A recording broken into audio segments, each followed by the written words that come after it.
ত্যাগীরা কখনো আওয়ামী লীগের দল চেঞ্জ করে না, এরা দল করবে, দল চেঞ্জ করবে না। যেরকম উদাহরণ দিতে গেলে বিএনপিতে দিই, বেগম জিয়া আওয়ামী লীগকে ভালোবাসতেন, বঙ্গবন্ধুকে ভালোবাসতেন।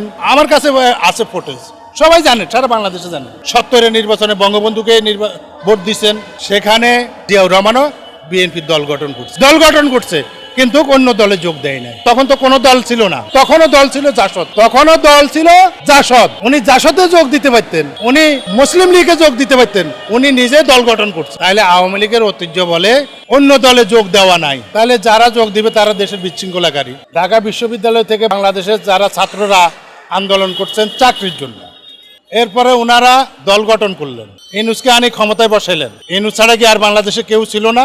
এই প্রশ্নটা ওনারা তো একজন ইহুদিকে সরাসরি বসাই দিচ্ছে। তো নাহিদ ইসলাম এনসিপি দল গঠন করি, উনি নিজে জামাতে যোগ দিচ্ছেন। ওনার দলে যে ত্যাগীরা যোগ দিবে বলছেন, আওয়ামী লীগের ত্যাগীরা, ওরা ত্যাগী নয়, ওরা গুপ্ত।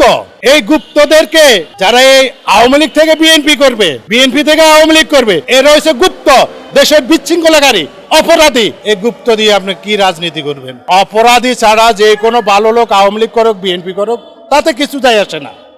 এইভাবে কথা, আপনি ত্যাগী বলতে, আওয়ামী লীগের ত্যাগী কে? ওই চোরাগুলো ত্যাগী, কোটি টাকার মালিক হয়েছে ত্যাগী। এটা কি টাকার দান্দা নয়? এটা ক্লিয়ার টাকার দান্দা। আপনি যাদেরকে যেসব ত্যাগীদের কথা বলতেছে নাহিদ ইসলাম, ওরা কোটি টাকার মালিক হয়েছে। এখন নাহিদ ইসলামকে 2 কোটি টাকা দিলে কইবে তুমি দল করো। শেখ হাসিনা যদি সেদিন ছাত্র এগুলারে যদি কইতো, ওই বেটারা কিসে চাকরি বাকরি করবি, তোরা 1000 কোটি টাকা নিয়ে খাগো, 2000 কোটি টাকা নিয়ে খাগো, আন্দোলনে শেষ হয়ে যাইতো। যেহেতু এরা যদি চাকরির জন্য করতো, এখন ওদেরকে কিসের বিনিময়?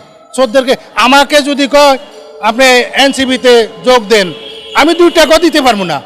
তোমার যদি টাকা থাকে, কোটি টাকা আমাকে দাও, নিশ্চয় তুমি টাকা নিয়ে ত্যাগীদের কথা বলে